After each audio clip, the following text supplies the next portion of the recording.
The June 13th Board of the Urbana Board of Trustees meeting come to order. We have a roll call. Is Becky in?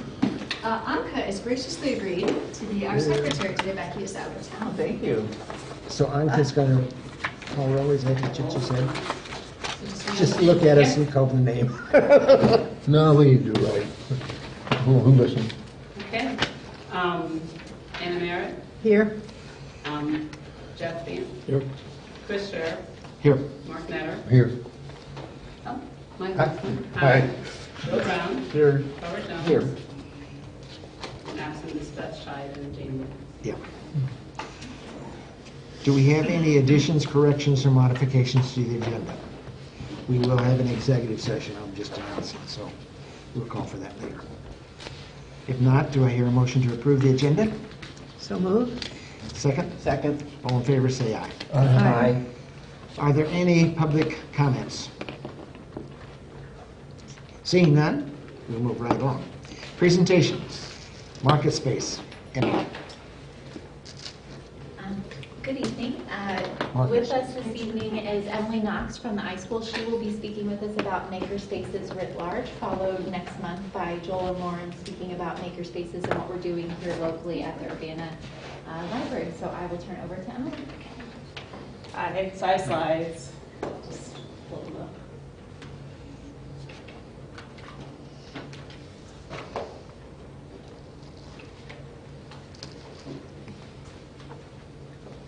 Is this okay if I stand here? Sure. Okay. Whatever's comfortable for you. My name's Emily Knox. I'm an assistant professor at the iSchool, but I'm actually here in my capacity, in my capacity as a key member at Makerspace Urbana, which I'll be talking about a little bit more a little later. I'm here to talk about the maker movement, which I got involved in when I moved here. A friend of mine, Jeff Putney, told me, oh, you should come to Makerspace. And I was like, I don't make anything. And he said, you should come anyway. And so I showed up, and I started making things, and I'm now a key member, and I help run the space. I still don't make a whole lot of things, but I always have a project going. I have a new cross-stitch going. But here today, I'm going to talk about the maker movement. So since I am involved in Makerspace, I've actually supervised independent studies on makerspaces, and as you'll see in my presentation, I've been invited to talk about makerspaces a lot, so that's what I'm here to do today. Okay, so the maker movement is one of those things that you've probably heard a lot about. So this is from The Economist. They say the maker movement could change how science is taught, boost innovation, it may even herald a new industrial revolution. So a lot of people trace the maker movement to the DIY movement of the 60s and 70s, but I actually like to trace it back to the arts and crafts movement of the late 19th century.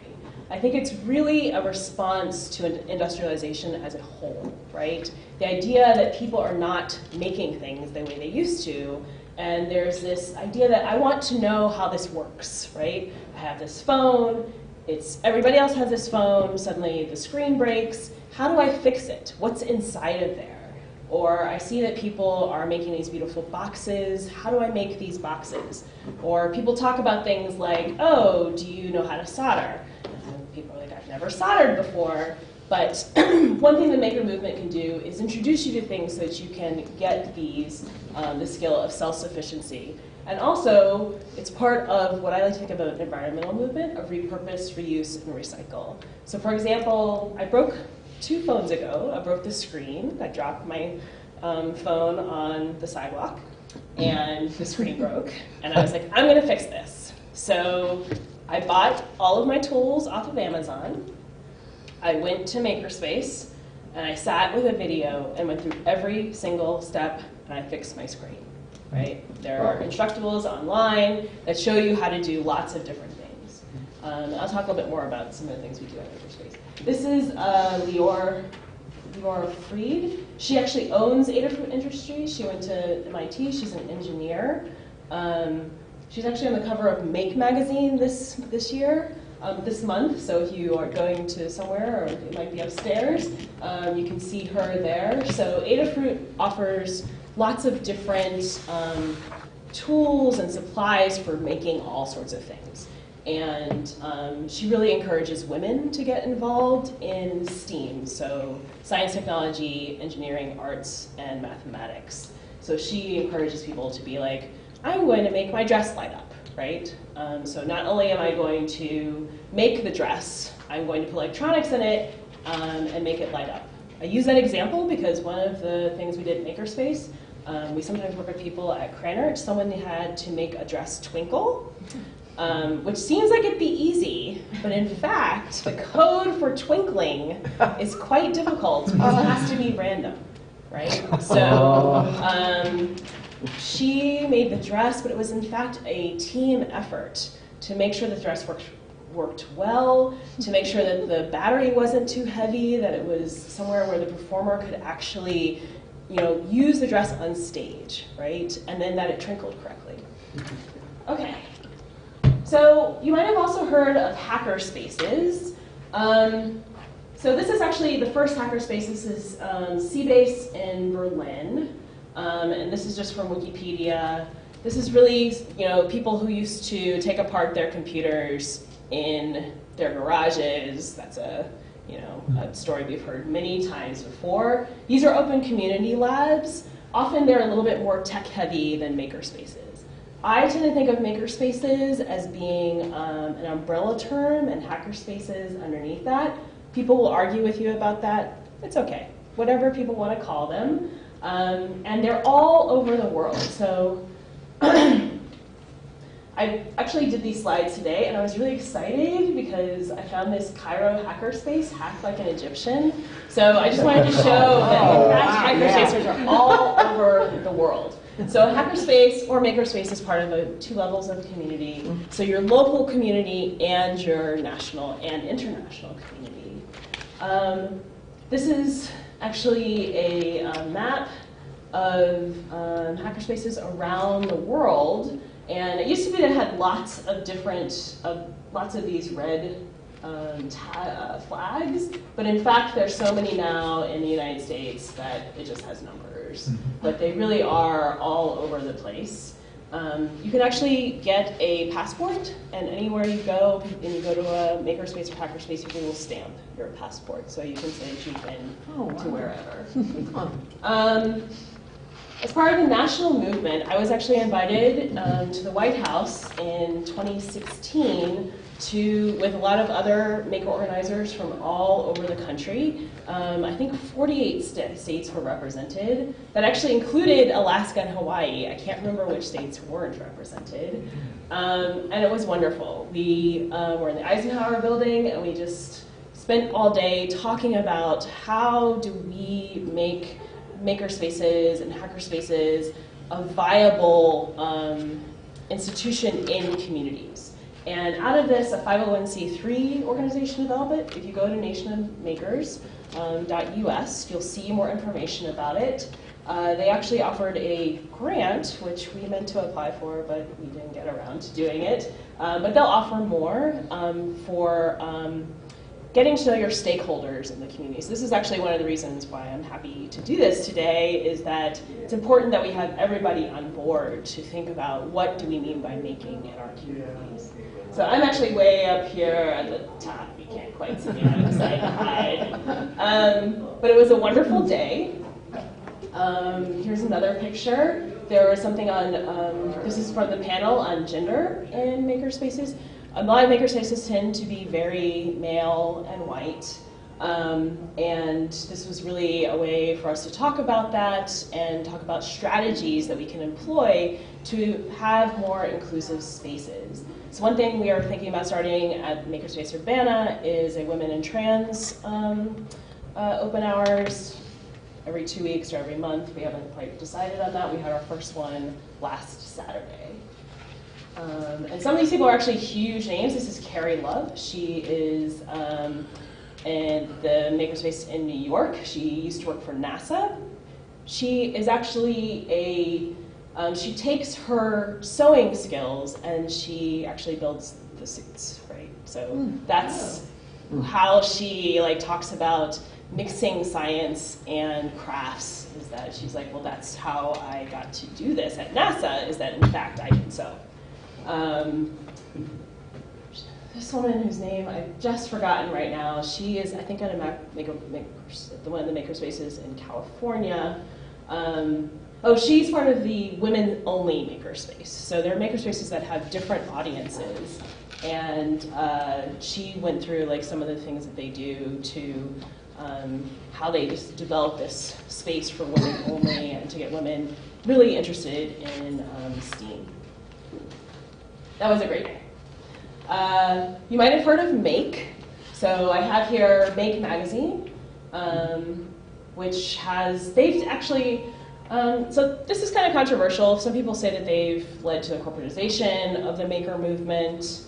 I don't get as upset about this as other people do, but they run maker fairs, so you might know that the Urbana Makerspace Urbana used to have a maker fair. We've actually dropped the name because maker fair, media has such a control over their trademark. And we wanted to do other things. They also get money from the Department of Defense, which other people feel is not good. But their magazine is wonderful, and it has lots of ideas about how to make things, what you can do. As I said, Leor Fried is on the cover this month. Okay. So Makerspace Urbana, this is our mission statement. We're dedicated to enabling the blend of arts, humanities, science, and technology. We provide an open community lab where people of diverse backgrounds can learn, teach, tinker, collaborate, share, innovate, and socialize and create. This is our space. Well, this is our first part of our space. We're very small, although we've doubled in size. Some maker spaces are hundreds of thousands of square feet large. Sometimes cities will just give you a warehouse and say, make your maker space. So on the Nation of Makers Facebook, that comes up a lot. I have this huge space. What do I do with it? We don't have that problem. Our problem is that we have not quite enough. We didn't have quite enough space with just this little part right here. We're a project of the Independent Media Center, so they subsidize our expenses. And they provide bookkeeping for us and banking services and subsidized rent, which makes a huge difference. Also, they provide our insurance, which also makes a huge difference for us. We've actually expanded into the room next door. We had a show and tell, which actually we're going to have another one at the end of the month. And it's just for people to talk about what they're making. We're going to do it a little bit differently next time. We're going to have it in the other room and have people just set up little spaces where you can walk around and talk about what you're doing. But we're still working on outfitting this room. Our 3D printers will move over to that side. And we have like a cozy corner with all of our books and stuff like that. Those are our supplies in the back, or kits in the back. For making lots of different things, as well as crafts. So we always have things like craft paper, markers, crayons, and then one of the big things I've been doing lately is making paper circuits, so you can make your pictures light up, which is actually really, really fun. We have 3 projects. We help run the Python users group for Champaign-Urbana that meets every Saturday from 1 to 3 in our space. We also run the community help desk that's on Sundays from 2 to 4. And every 3rd Monday we have a sewing night. We purchase quite a bit of sewing materials. We have a serger, we have an embroidery machine so that other people don't have to buy those things. And then we have lots of thread. And on Mondays, people who are experts in sewing come. We just recently had a repair workshop, so if you wanted to learn how to repair, that was very, very popular. We will be doing it again probably for our summer vacation, which is coming up very soon. I'll be teaching soldering. I usually do that one. Hopefully we're doing the repair. We'll probably do 3D printing, microelectronics for Arduino, and we'll see about the others. It's really what people want to do, and we just sign up and we say, this is what we're doing, and then we advertise it. We also do the Heartland Maker Fest. This is held every October. It'll be October 14th in Lincoln Square Mall. It is free and open to the public. It'll be from 9 to 2 this year. everybody is welcome to show what they make. You do not have to sell anything. If you just make things at home and you want to show them off, you're welcome to do that. We do encourage people to have some sort of activity for people to do at the fest. Actually, Urbana Free Library is always here. The Tin Lab is always at the Maker Fest. It's a great activity. Our numbers were down a little, so we're working hard to get them back up. In 2015, we had about 2,500 people come through, and it dropped to 2,000.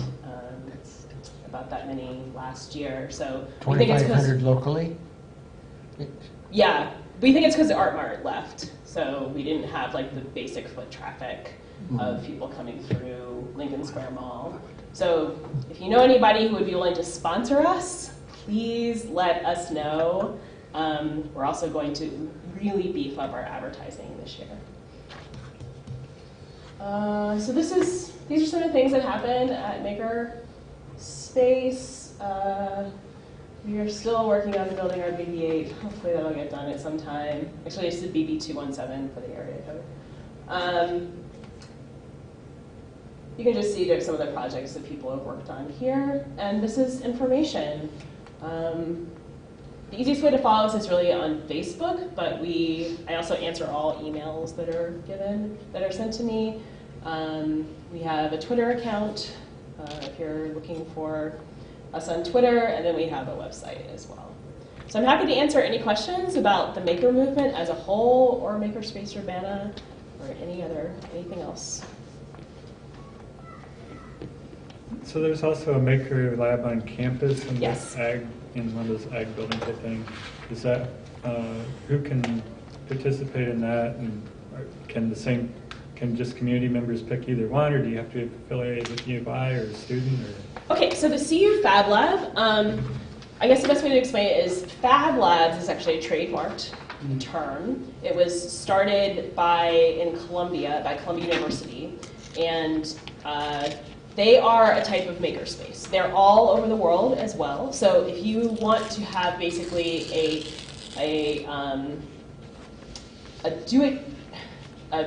basically a formula for how to do a makerspace, a Fab Lab is the way to go, although it takes a huge investment of money, which is why they're often done by large cities and universities. So I think you have to have at least $250,000 in capital to start a Fab Lab. That is open to everybody, though.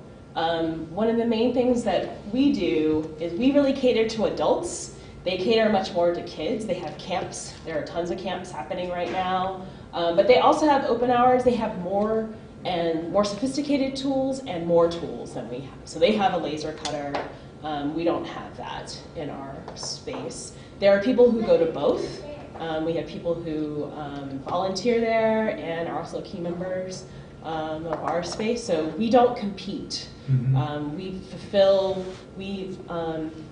We're really directed toward very different audiences in many ways. But if we have something that people want to do and we're like, we don't have that, we always send them to the Fab Lab. And we also have started a relationship with CU Woodshop, because we don't have woodworking. So I actually got an email from her today, and I was like, we'll be happy to, we have a very large mailing list. And so we're always happy to advertise anything that's happening that has to do with making or in the community.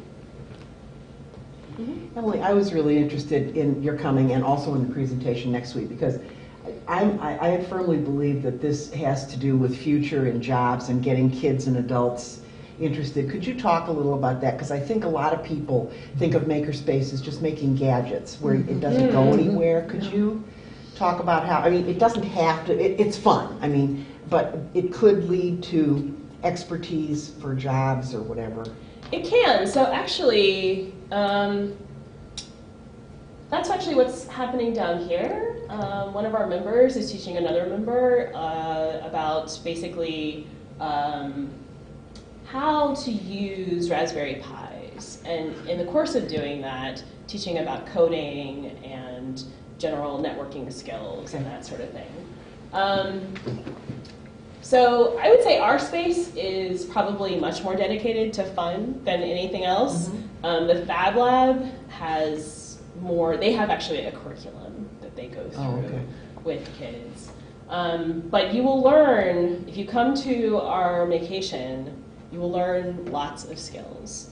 And those are translatable. I mean, this is not, for me, this has been interesting because this is not part of my research at all. This is not what I do. And somehow I have learned a lot about makerspaces, and it's become actually a large part of my work to think about this. So, and also about like learning and projects and inclusion. That's really what I talk about a lot, is thinking through how do you make inclusive tech spaces, which is much more difficult. So I'm actually on some committees, like ad hoc committees for the design center at the university, because they were a little deficient in their work on inclusivity. That's how I put that in a charitable way. Yeah. This is closely related to Barbara's question. One of the oddities of the job market is that it's very hard to find people who want to be welders, pour concrete. These, actually good jobs Yes. that can't really be outsourced. And does makerspace involve any of this relatively sort of large muscle type activities that? So ours doesn't, but there are many makerspaces and hackerspaces around the world that do have welding. They have all sorts of industrial equipment, is what I'll call it. Those tend to be much more expensive to join. Yeah. As Probably insurance is a little higher. Right, their insurance is much higher. So that is part of it, and getting people excited about it. So one thing I talk about for us at the iSchool is that we have people come to the makerspace, and I don't know if you know, but the iSchool does not have an undergrad degree. And so one of the things that happens a lot at the makerspace is that we'll have people, and like, these are the sort of people who would want a bachelor's degree in information sciences, right? They are not really interested in being engineers or computer scientists. They're much more interested in people, information, and technology, the people coming first. And it's something that we haven't offered at the university. So I do use the makerspace to talk about some of the things that we do there and the people that we are missing in some of our more formal education that we do, especially at the university. So a couple of slides back, you said these are the three things we do, and the first thing was some logo, and you said. PYU. So what is that? I don't know either. I was going to ask the same. PYCU. What is PY? Okay, so that's Python. This is actually the Python logo. So Python is a coding language. Oh, okay. And so if you are interested in learning how to code in Python, you can come to the Python users group on Saturday at 1, and there are people there to help you learn how to code. Yeah. Okay. Different question. Thinking ahead. Now, I'm of the older generation, so I would naturally say, well, where will you be in 5 years? But the world is moving faster. I've learned that. So let me just say, where do you think you'll be in 2 years? Because things are going to change much more rapidly. What's your hope for this movement or the Makerspace Urbana? So for the movement as a whole, I really hope that Nation of Makers works out, and that we get that this becomes really a strong organization for organizing makerspaces around the country. This is actually an initiative of the Obama administration. Mm-hmm. He felt like this was very important, so actually that's how we ended up doing this. And then before he left office, it was spun off into this blanket organization, so that I'm still part of this community, and people are constantly starting up makerspaces. Mm-hmm. For us, our main goal is actually to remain a free and open space for everybody, and to work on our inclusion, to find out what people are looking for in a community, an open community lab. That's really what our main goal. But for the next 2 years, it's really to expand into that new space and bring in more key members. We're having a turnover of people running the space. So anybody's interested, you can come to our general membership meeting on the last Sunday of every month. But really, it's to make sure that we can be free, because this is actually what people ask me all the time. How much does it cost to use your 3D printers? It doesn't cost anything. It doesn't cost anything to use any of our tools. It is basically a promise that our founders and the key members have made, that people who come in can use our can use what we have for free. And this isn't true at all makerspaces. A lot of times they will charge. And our farther hope is to move into an accessible building, because IMC is not accessible in the basement. That's really far, though. I don't know if that will happen. Yeah. Okay, thank you. I had the impression, I don't know where I got it, but this was, one large group was pointed to women and girls in STEM activities. For makerspaces? Makerspaces, yeah, is that not the case? So there at all? is Maker Girl on campus. So that is a initiative of the business school to get more women involved in STEM. And we are dedicated to demystifying technology in this space.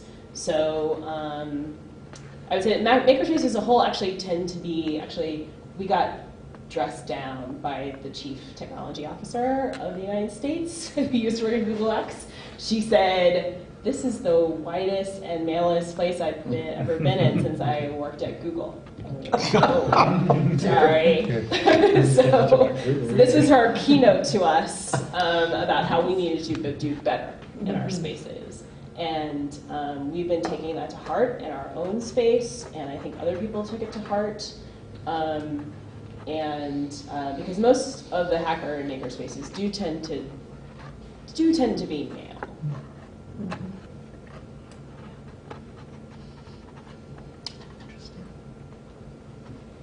Thank you. Sure. Thank you very much. I have to say, Emily just edited a book. She's a really great scholar, as well as a makerspace person. Trigger warnings, which could be another topic we talk about another time. Yeah, so Barbara has a chapter in that book, so thank you very much. And it just came out, and A couple I am weeks happy ago. to talk about trigger warnings at any point, and banned books. Those are the other What's things it I about? chose. So trigger warnings are basically a warning that someone would say because there is disturbing material in a book or other type of media. So, of course, that is not in keeping with the code of ethics to put labels on books. So that book is basically provides different perspectives on trigger warnings. Thank you. Blow my mind. Thank you, Emily. That was just great. Thank you. Yes, thank you. Come back again? Be sure and get all these people to sign up.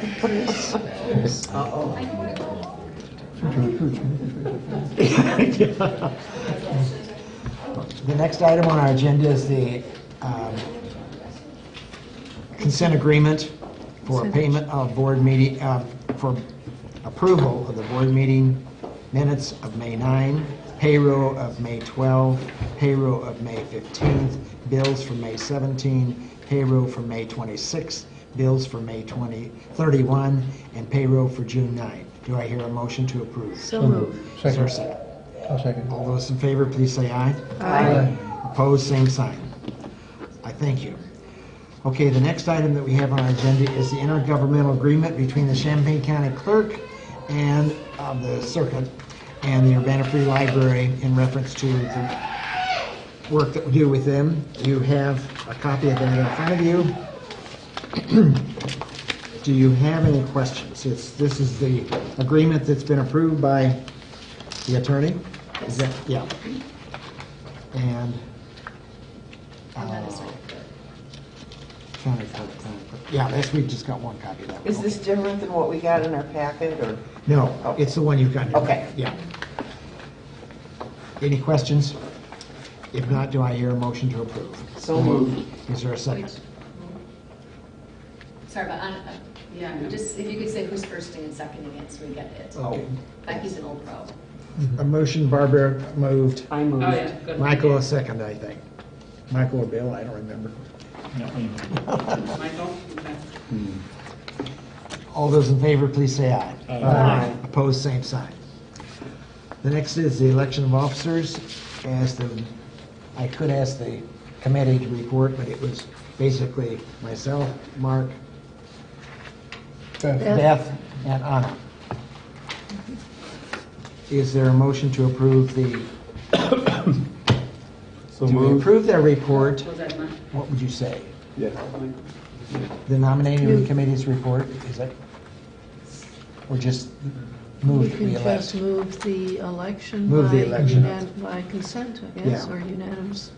Yeah. Is for there various- a strong nomination? Did you want to, well, oh, It was reported, right? it was reported. Except- Last time, yeah.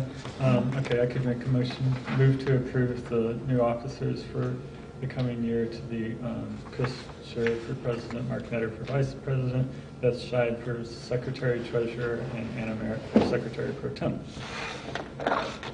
Is there a second to that?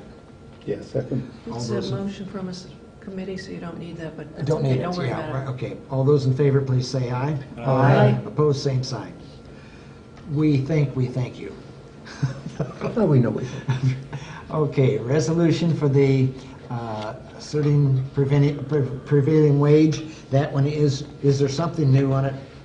Okay, you have it in your packet then, you saw it. It's the same Yeah. thing they And had in we- our packet. We've had it for years. Okay, I mean, it's the same thing. It's just, All right, yeah. good. It's actually even the same dollar amount because the state hasn't changed. It's still the 2015 prevailing wage. Okay. Why did the dollar amount not move? Because the state hasn't But- moved it. Okay. It's determined by That's the state. explanation. That's enough explanation of. Is there a motion to approve the prevailing wage? I'll approve it. Is there a second? I'll move. Is there- Second. Any discussion? All those in favor, please say aye. Aye. Opposed, same sign. I thank you. Okay. Budget amendment for 17. Yep, got two for you here. Okay.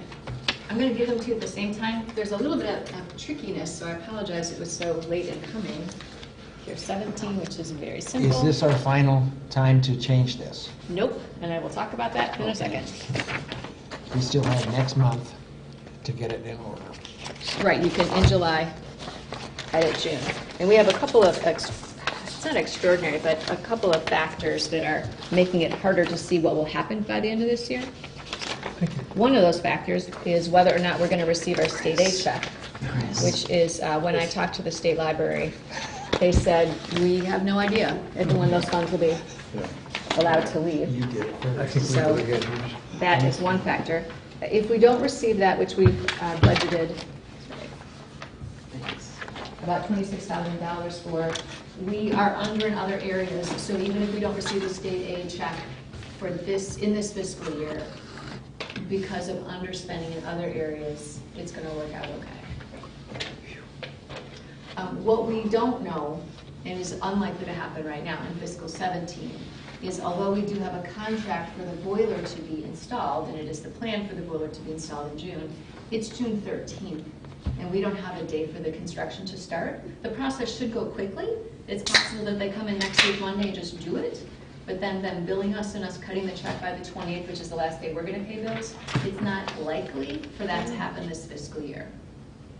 So that will change things too, in that the money will then be put into the fund balance in the capital line, and then we will take it out, which is what I got in your amendment for fiscal 18. I'm anticipating it won't get done this fiscal year, so I'm switching that into fiscal 18. So we don't lose it. Yeah, oh no, and the city has already given us the money, it's already in our bank account waiting for this particular purpose. And the Just where it paperwork, you appears on earmark paper, it. okay. That It is, Yeah. absolutely. Okay. So the only changes I have for the end of the fiscal year are small ones, they're just a couple of little things.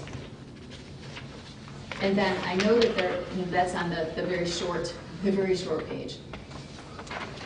So I know that there are a couple of things that also might go over, but we don't know till the bills come in. Electricity is close, building maintenance and repair.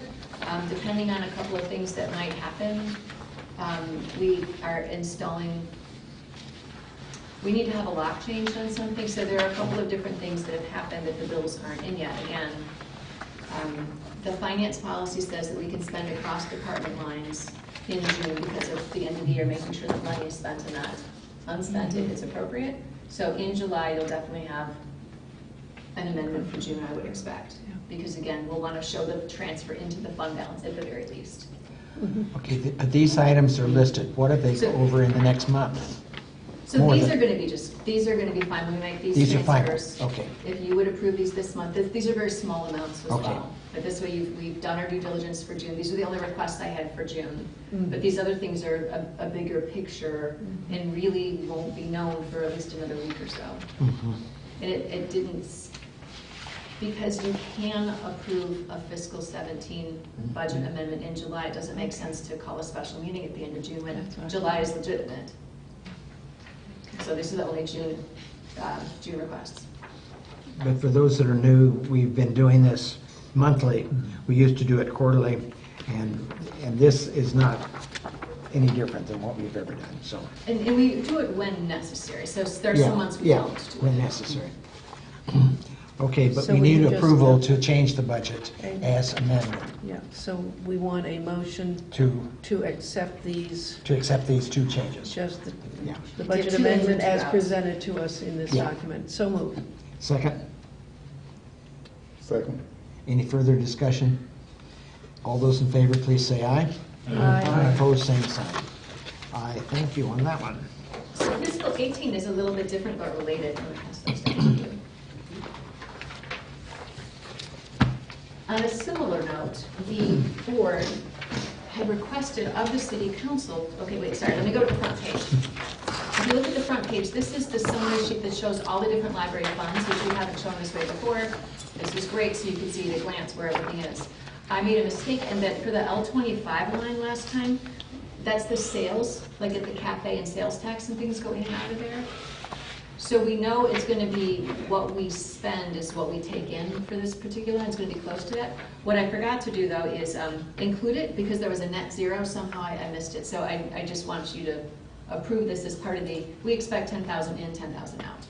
Still no change to the overall budget. But here is the change. If you look,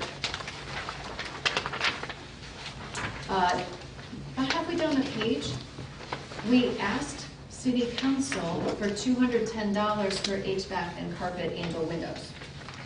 Where's that? So I removed that grayed because area. it's Oh, not oh, going to oh, be in the got city it. council budget, it's not in the city's budget. But here's the good news. The foundation did approve the replacement of the chiller for $153,514. So what you see in the revenue section is the removal of the 210, including the 153,514, because that's the estimate we have, and then also including the 75,320 that is the estimate of what the boiler replacement will cost. And you see I've got that in the from fund balance line. So those are the only changes that are in the fiscal 18 budget, but it made sense for me to ask you to take out the part where we're asking city council for that money, because they're going to approve their final budget next week, and that way they can get our real expectation in there. This is what I'm bringing to you. Okay, what about salaries? So in the, if there are any salary changes, that would be a separate amendment, which is Okay. in the, on the agenda. And in the administration line, there's an administration hourly line that we talked about. In that administration hourly line is $45,100. And that is enough money to include cost of living raises for the staff as a whole, as well as, 2 point, sorry, was it 2.5? no, No, how much Nope. is it? Nope, I'm not going to give a number because Oh. I'm not authorized to do so. There's enough in there for some changes. We expect, for example, increases in wages in here. I actually didn't get Dawn's in here. I apologize for that. There should be a raise for Dawn for taking on the associate director position. New position, yeah. And there might be other increases in people's workflow that might involve an increase in compensation as well. other than me. So we are looking at some changes in the library potentially, and if so, we want to reward people for their work. So the 45,100 will cover all those things.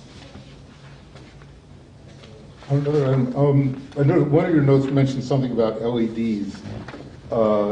Yes. Are there any lights here that are still incandescent? 'Cause mostly it looks like fluorescents, but do we have any? So Kathy and Becky are both not here, and they're the people that would know that. Because if there are any incandescents still left, we could probably, the payback is about a year or something like that to replace those. I know that they have been changing out ballasts as the ballasts have been breaking, and they've been doing something new, but I don't want to say that specifically it is that. Oh, okay, so they would be replacing fluorescents, but with something that's lower maintenance, yeah, which is also a good thing to do. I mean, the CFLs are sort of going away too, so. Right, It is yeah. LEDs. Yeah, so it's. Other questions for our director on this? Not a question so much, but I voted for these retrospective changes, where we look back and, since I joined the board, so it's the way we've done business. When we go back and we change an FY17 budget, we're rewriting history and so forth. And the budget was originally what we thought we would be spending and taking in 1 year. Every time we go back and change it, it loses its ability to show us how we predicted right and how we predicted wrong. Does that make sense? Not really, because the still bottom line does not change. It maybe changes within. Sure. When you go to write a new budget, you look at what last year's budget was. Sure. So The I don't original. think what we did right or what we did wrong. But we would You look at- base it on what the bottom line was for the year, right? I think we would look at what last year's expenditures were, Yeah. not last year's budget, but what did we Last spend, year's and how did we expenditures. spend it too. That's the reality. The budget is how we measure ourselves as predictors. How, are we good at it? Are we not good at it? Were we right? What did we overlook? And of course, changes of funds between accounts, of one line and another, is less of a concern. But did we wind up spending a lot more than we thought we would? Why? We may not know that if we keep on adding the behind us as we go along. Does that make sense? Yeah. I'm not, we don't need to talk about it now. It's something I'd like to put out on the table in the future. But go ahead. Oh, yeah, go ahead. If I could. Yeah, absolutely. I did actually respond to that, and what I thought people found helpful, the last time we had a budget amendment that had a number of changes, I had the original column, so the original approved budget, Oh, and then the most recently approved budget, and then the expected that's- change. So I did lay it out so that we could see, as a That's- library, yeah. where did we start and then where are we ending up? So Yeah, that's that good. you're not seeing that here because this is more textual in basis, but that is how I'm going to present it going forward, because I thought it was a really great idea, and people had responded favorably. And when you build the new budget, you look at the original, Yeah. you look at the changes that were necessary, and you create a new one, right? I mean, Yeah. that's, Sure. Your point is, makes sense. Yeah, That's what we did at ALA, we Sure. measure, That's- oh, this went up 25%, is it because then messenger you need to service in see Chicago why. is up and, It may be a one-time thing. it might be one time, it might be a general trend, yeah. yeah, our electricity is up again this year, but we're hopeful that with the work happening, both with when the boiler comes in, one, and then two, the setbacks have not been working for a period of time on the HVAC system, so it's not dialing back at night or dialing up at night, whatever the case is with air conditioning and heating and cooling. So they thought we should see pretty quick electricity savings. So although we're going to end up being over what we thought we'd be at the beginning of the year, we are hopeful that next year it will come down to be closer to what we had anticipated, as an example of Yeah. hopefully bringing it back in line. Good. Thank you. Other questions or concern? If not, do I hear a motion to approve the budget amendments for FY18? So Is there a second? Wait. Okay, that's Bill Brown. Brown moved. Okay. And Michael second.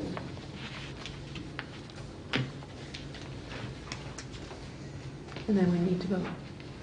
Okay, the next Then we need to vote. Oh, all those in favor, please say aye. Aye. Aye. Opposed, same sign. Thank you. Approved. The Intergovernmental Agency for the Electronic Content Consortium. You have that in your packet. Okay. And I assume this date would be today's date, where it's last out, yeah. I move approval. Is there a second to that? I'll second. Any questions? If not, all those in favor, please say aye. Aye. And opposed, same sign. Thank you. Moving right along here. The resolution to accept a gift.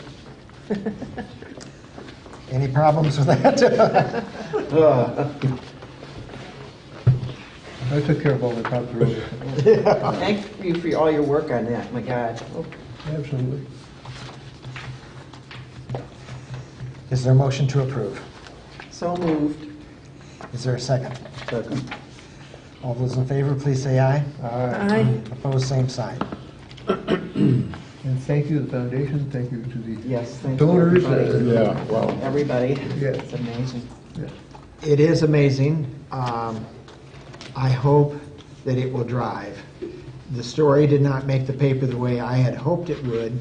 I had kind of planned on thanking donors and prospective donors, and that did not make any of the paper. So they took everything from what they had interviewed our director, and everything that we provided them, they did not use. Oh. So the kind of thank yous and encouraging, but we have gotten money since. The foundation has gotten money since, so it did do something to somebody. That's another instance where maybe a letter to the editor could help. Yeah, that's a good Because point. letters, You said I that keep after I... saying this, but You after did. the obituaries, and you're sure your name isn't there, you turn to the letters. That's right. That's, You're right, that's... Yeah.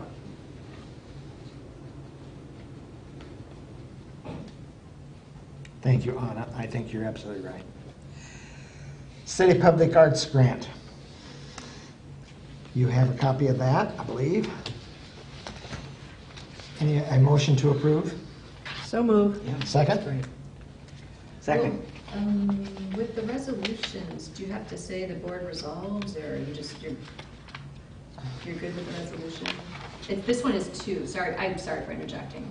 This is two things. This is the $300,000 gift, which is restricted. We had talked about it, but I've been given advice legally it's good for you to accept it because there are restrictions upon it.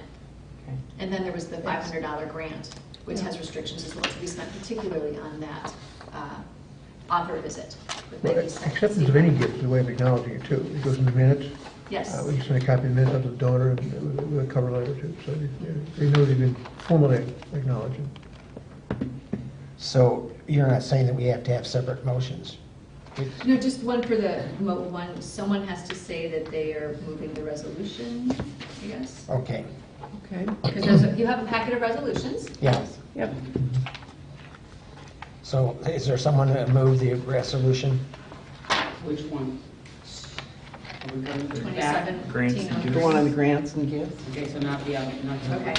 Yeah, I'll move approval of resolution 2017-03, accept grants and gifts. Grants and gifts, okay. Second? I second it. Second.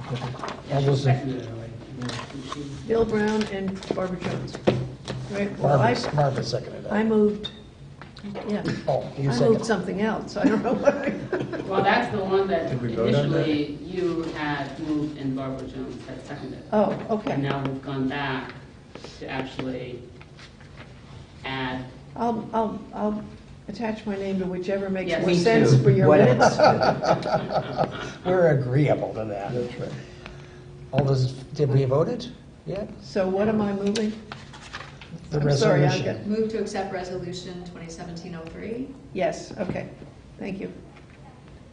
Fine. And we had a second. All those in favor, please say aye. Aye. And opposed, same sign. I thank you on that one. And we already did 9.7, right? That was the property gift. Yeah, we did that. Yeah. Okay, 9.9, First Amendment to Service Agreement. Yes. Now, how often do we contract this? Is this because we had somebody change, or what? Why did this come up? The terms of service have changed. The company was unable to do maintenance work for a while, and maintenance is now available to us again. And then Kathy will be putting out an RFP for the whole contract soon, because it's been a while since that whole custodial maintenance contract has been left. So we'll be putting that later. This will get us through this time frame. We've been told should get us through the process of putting that RFP out or RFQ. But normally, how often would we put this out? That is a question that you as a board have to decide how long you want contracts going out. This is a Okay. $6,100 commitment per month that a firm is getting. So is it something you want to do every 3 years, every 5 years, every 2 years, 2 years with an option to renew? That's something that we want to think about as we move ahead. Is it tied to the city in any way, or? No, I'm looking at what the city's recommendations are. They're working through their purchasing policies and procedures. The next meeting is actually next week, Wednesday. So we're using theirs as guidelines. And then once they're done with theirs, the administrative team will be looking through it to see what makes sense. They have a bigger scope, yet we want to be transparent with our purchasing. And it's taxpayer dollars that pay for it. Yeah. So we want different members of the community to have the opportunity to participate in being the recipients of tax dollars. How do we go about promoting when we do have in this case, how do we promote that we were looking for contractors? Well, that's actually included in the policy, and one thing that we would do is we would post it on our website, and depending on the size of the contract, it could be posted in the News Gazette. And we could also, depending on it, for example, with employment, we post on the city's webpage. They are kind enough, so it's possible that we could ask them to post ours on their website too. And we also, of course, have people regularly call us saying, I do X, Y, and Z kind of work. And Becky takes their name and number, and then when we have something going out in that area, we reach out to those individuals. So she keeps a file. She keeps a file of the different, inquiries. yeah. Yeah, posting on the city's website sounds really good because people are probably more likely to check there than specifically the library. They may even assume that it would be there.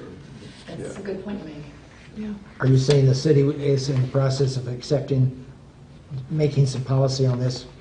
On the purchasing, generally Timeline? speaking. Yeah. Yep, and so we will look at what the city has determined as appropriate for the city, and then internally, we will see what makes sense for the library, and then we will, and it's procedures, it's procedures. Yeah. So we will have some good guidelines. For example, they have a really nice chart that says if the cost of the item is less than this amount, here are the steps you take. If it's between this and this amount, you need to put it on your website, but you don't need an RFQ. But if it's over this amount, you need an RFQ or an RFP. And how long things have to be posted. So it's got nice guidelines to make everything clear, both for the staff who are doing the work as well as people who might be interested. They know what to expect. So is there a motion to approve the amended service agreement? The addendum to the service? Is that what? You can move resolution 2017-04. Oh, okay. Anna, you want to second it? Like what she said. I'll second you it. second Okay. Yeah, whatever I said. Okay, All those in favor, please say aye. Aye. Opposed, same sign. Thank you on that one, too. and And a second, yeah.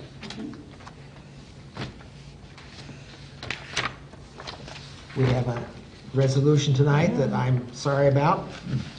I don't know how he feels about it.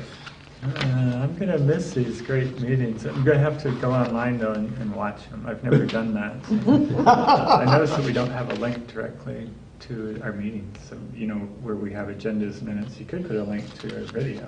Got it. Make it easier for me to keep track of you. No, but I really have learned a lot about libraries and appreciate all the commitment that everybody in the board and the staff brings to this library in particular, and I think it is kind of unique in a lot of ways. Glad I got to spend 4 years with you, and I'll miss you, and but I'm needed on other committees at this time. We just count on past members of this board to be very favorable when anything comes up at the city council. I noticed that you kind of go through the council members, make sure that all the current council members have had a stint on the board. We've got it just about covered right Some now, too. They're friends of the library now. I think you definitely have a majority of the quorum on the city council. Yes, we do.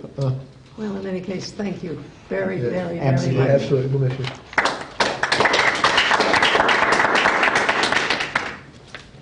I was thinking about biker space. How Yeah, does I that know, sound? biker space.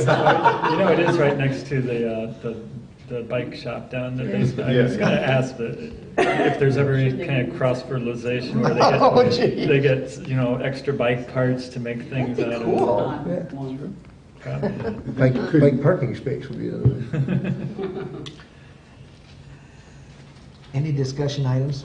Well, we still have to, you know, to move that and approve that, yeah. It is a resolution. There's one It's a more. resolution. Yeah. 19. Okay, let's have a report from the... Yeah, No, so you have moved, the- we gotta thank him, but we Yeah. didn't Oh, pass it. Second, A motion to the... Yeah, Barbara moved it Thank and you. Mike seconded it. Thank you.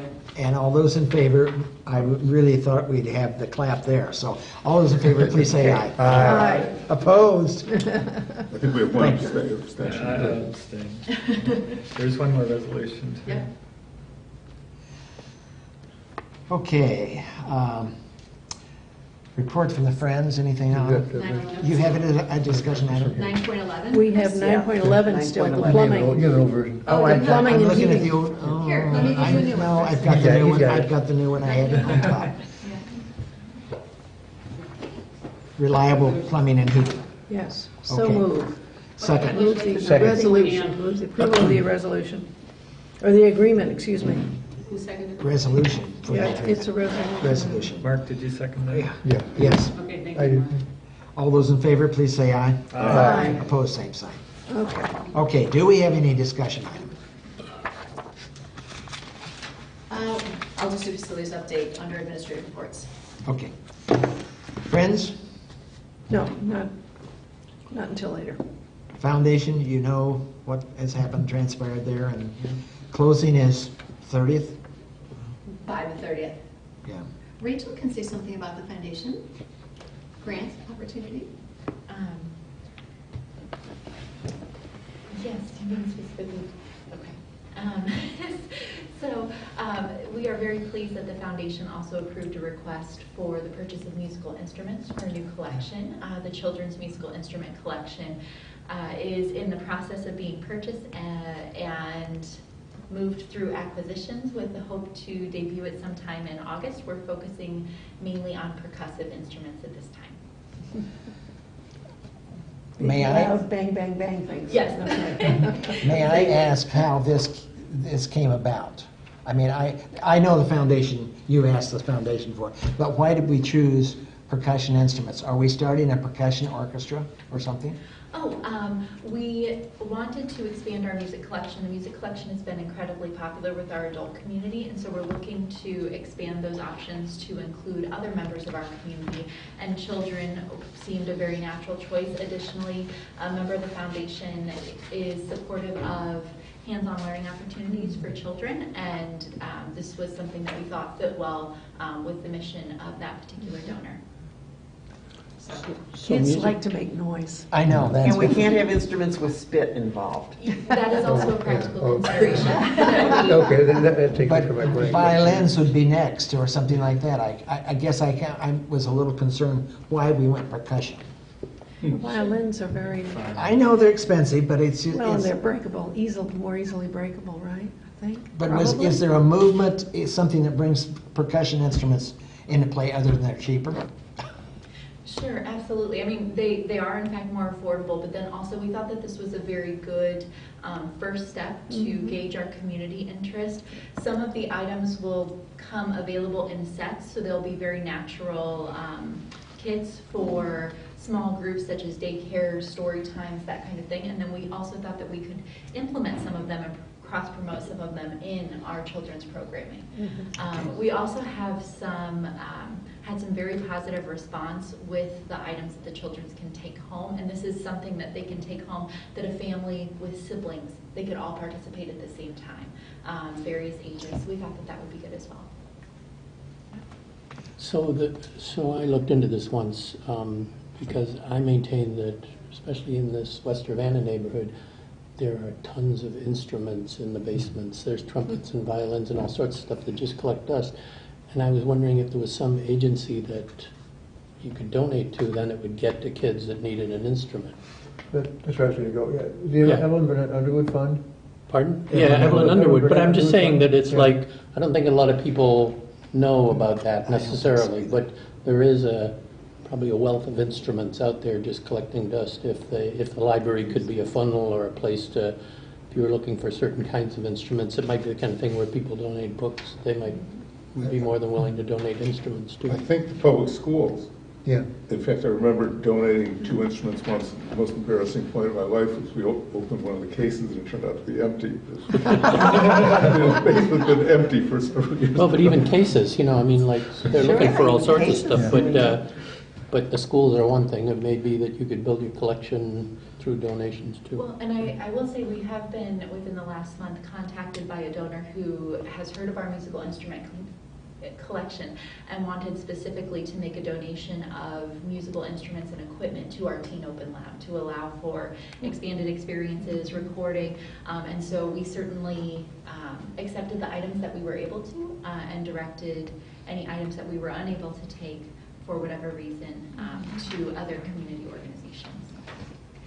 Yeah, I don't know if there'd be a common ground, but it probably would be worth trying to find out who the contact is in the Underwood Fund, and just have a cup of coffee with them, see if there's a possibility of doing things together.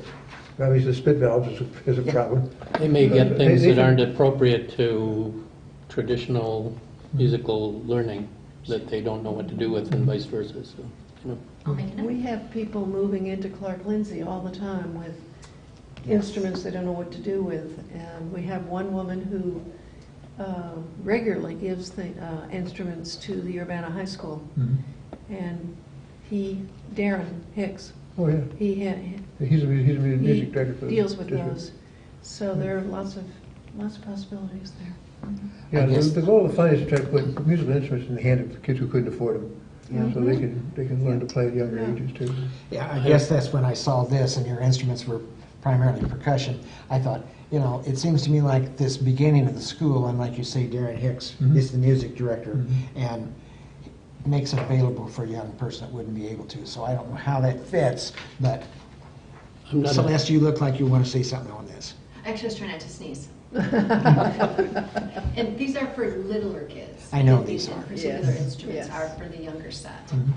So I'm not a musician, but I read the paper all the time, and in Venezuela, there's all sorts of strange things going on, and violins in front of tanks is apparently a Yeah. new thing, because they've done Really? this children's music Oh, thing he is throughout the famous. country and stuff, so Wow. Yes. this is not such a class kind of thing anymore. It's, He's done amazing things, you're right. yeah. Dudamel, yeah. Great.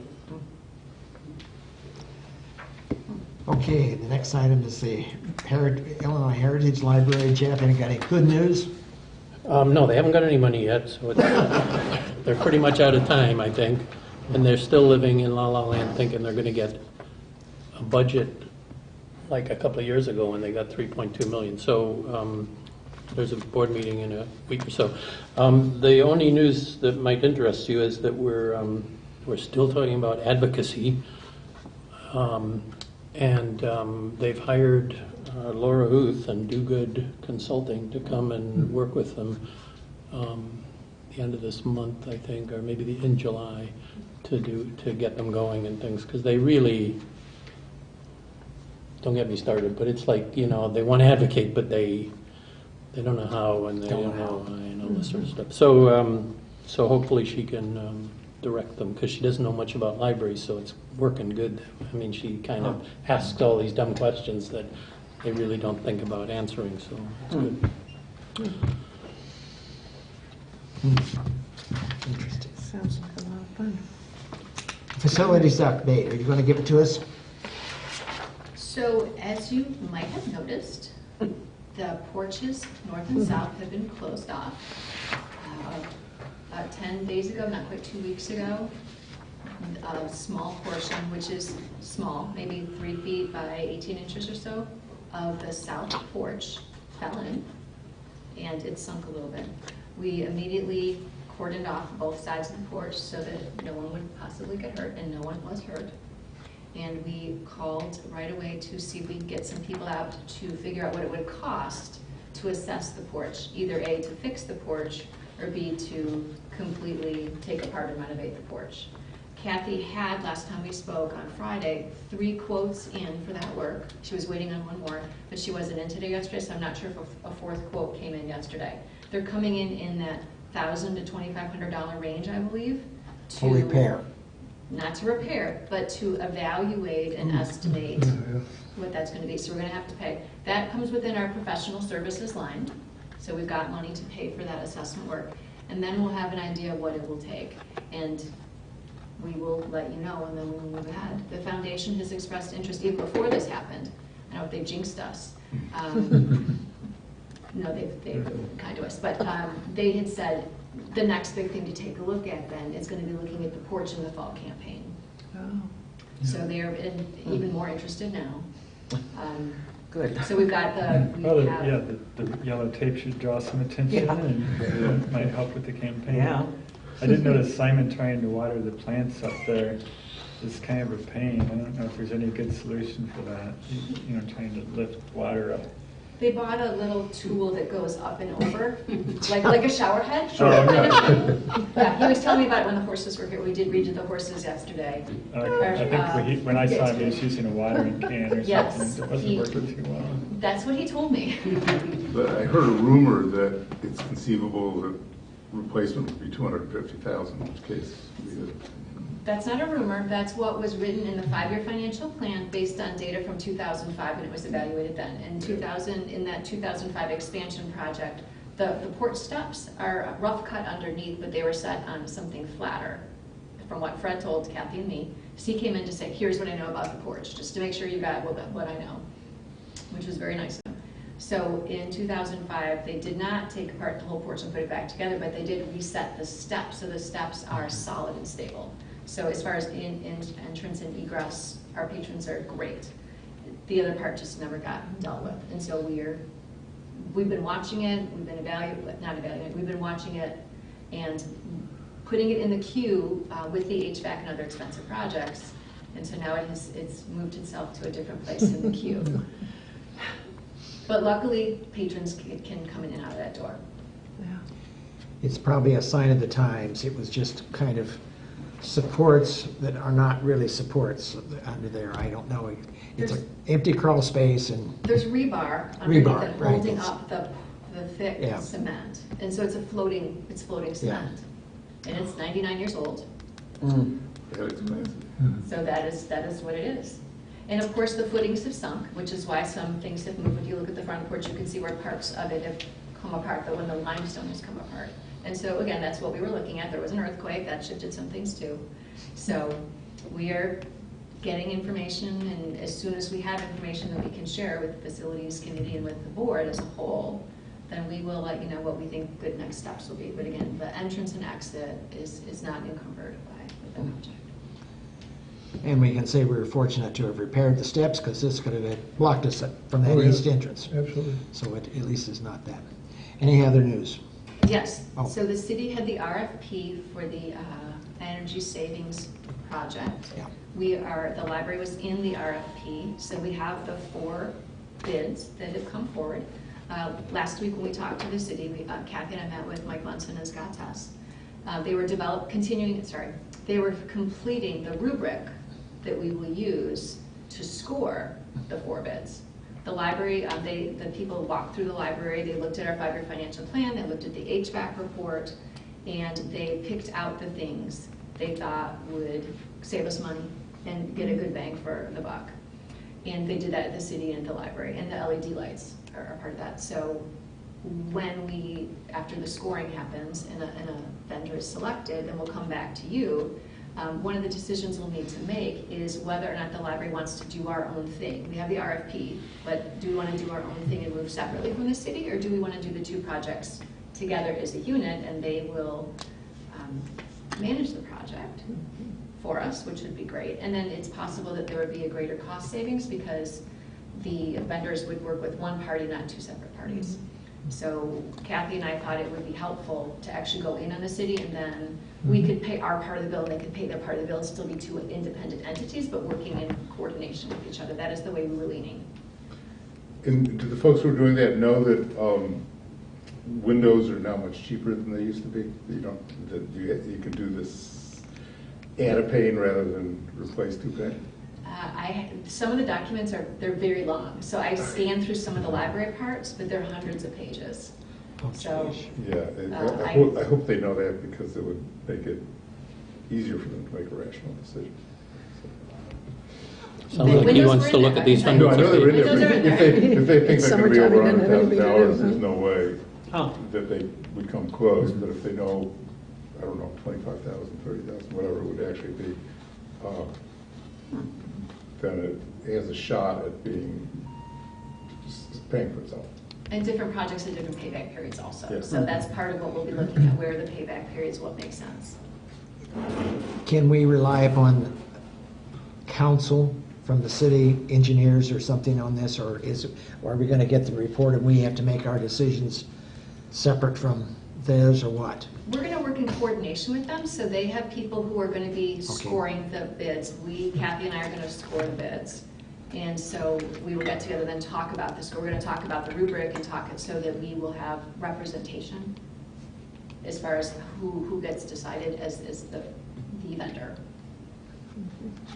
And then you have to decide as a board how much money you want to spend on what the Yeah. particular projects are. We'll make a recommendation, but for example, at least 2 of the companies put the $70,000 HVAC system for the independent HVAC system for the archives in their project. You have already decided that that's not something you were interested in actually, but they didn't see that, they didn't catch that, so they thought, well, this is great, we can do this thing and we can save you money by doing this in coordination with that. Well, we don't, last I heard, you did not desire that to be a project, so we're going to say, no, take that out of your package. Yeah. Well, maybe we should rethink it. If it's alive and if it's there, if it's going, that's something we're gonna have to do down the road. I think all these things, I guess my sense would be, we're librarians. We're trustees. We're not builders, we're not engineers, we're not HVAC people. But we do have those people at our fingertips, ready and willing to help. As long as that's the case, I always want to hear what they say. We may decide still we're going to go a different direction, but I don't want to be, oh my God, we didn't know that. You know. When we decided against that, was it, I can't remember What was the exactly. Was reason? Yeah. it for budgetary reasons, priorities? It was priority, as I So, remember. Yeah. We weren't really considering using an ESCO at that Right. point, so that might change. Yeah, that the might. way Mhm. you It wasn't we didn't evaluate want to do it, it was a matter of Priority. money. And I'm just saying, I would say, let's take a longer look at these things and Yeah. ask the question one more time. And if the answer's still the same, our priorities will guide us. And that's why I say, I think if the city engineer or somebody is coordinating that, we've got help beyond And if ourselves. they say it really makes sense to put that in there, Yeah, Yeah. yeah. and it that's, does. we would It seemed like reconsider. maybe there was also, I'd have to look, maybe at the recording or the minutes or something, but there might have been some discussion too about if the archives needed more work besides the HVAC, or at what point. Oh, yeah, there was You know, that. at what point we wanted to do the HVAC, would it make sense to do it now if we're gonna redo the archives in a few years anyway? 2 years? Yep. Good, okay. But that was part of the consideration. You have an objection to that? No. So I don't remember. But I think it That was. I agree that was part of the conversation, although if we did it, it was set up so that if there was an expansion later, these were modular units, they could be basically picked up and moved to whatever spot that the archive would be in. And then what you would lose is the investment in the ductwork, but the new modular units would be transferable to a new space or could be used in a different part of the library, so that's certainly a possibility. There's one other piece. Oh, I know what the piece is. So evaluate using the rubric, coordinate with city staff, come up with the decision as to who it's going to be. You will need to then have a resolution saying, yes, we want to. So we're going to decide, you're going to say, hopefully, yes, this makes sense for these reasons.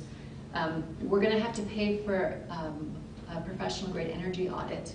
So they did a rough audit to see what are the kinds of things, but then they're going to want to evaluate top to bottom. Even so, that being said, I looked at a couple of them and the timelines.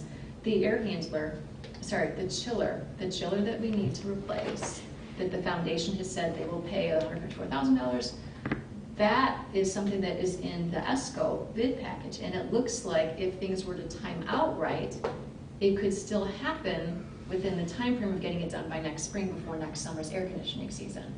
So that would allow us potentially to say to the foundation, we are grateful to you for saying that you'll pay for this, but if the library can fund it in this alternate way, perhaps the foundation could put that money towards porch repair. So that's an option that, again, this is Kathy and I talked last week, Friday, I want to say it was. So there's been a lot of financial and facilities things that are percolating as we speak. And so these are all pointing in the right direction. But again, until we have the energy grade audit, the official audit done. And I don't know what that will cost, but that will be part of the determination, and we will find funds for that, because that will be important and will save us money in the long run.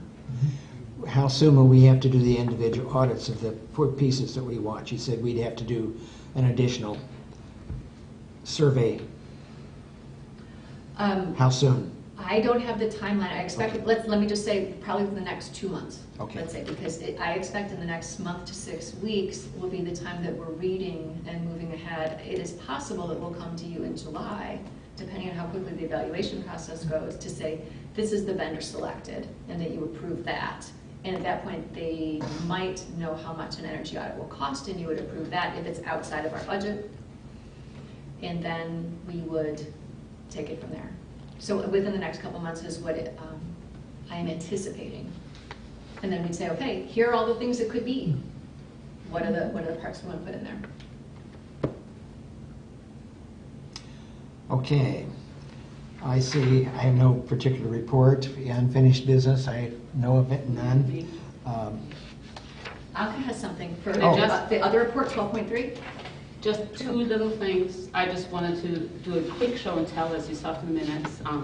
These are 2 journals from Alexander Bowman that were just donated to us last month. And Alexander Bowman was the map maker that made the map of West Urbana and Urbana that the foundation generously restored. One of our copies that is hanging upstairs in the library.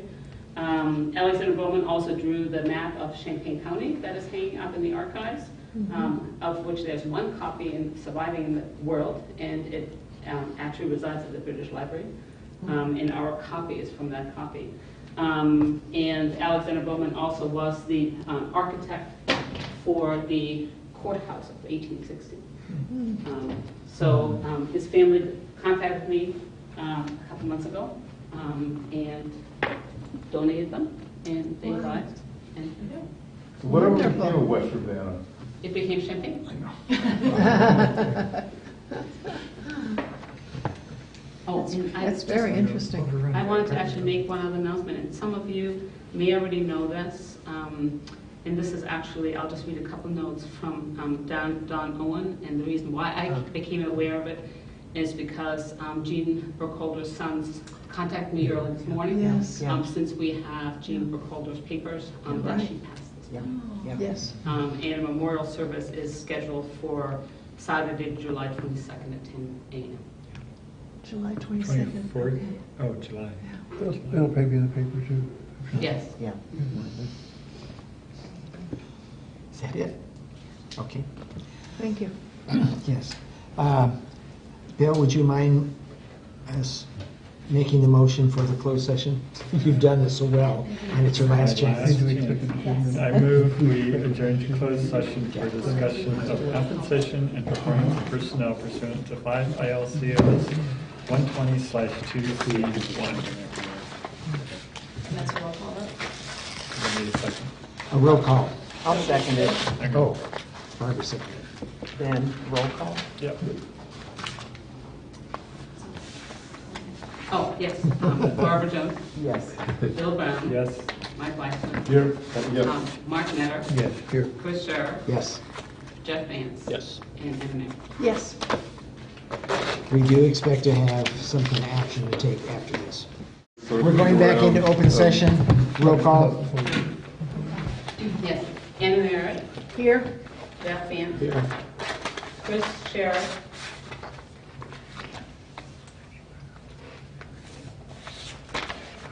You have to say here. Here. Mark Netter, Here. Here. Bill Brown. Here. Barbara Jones. Here.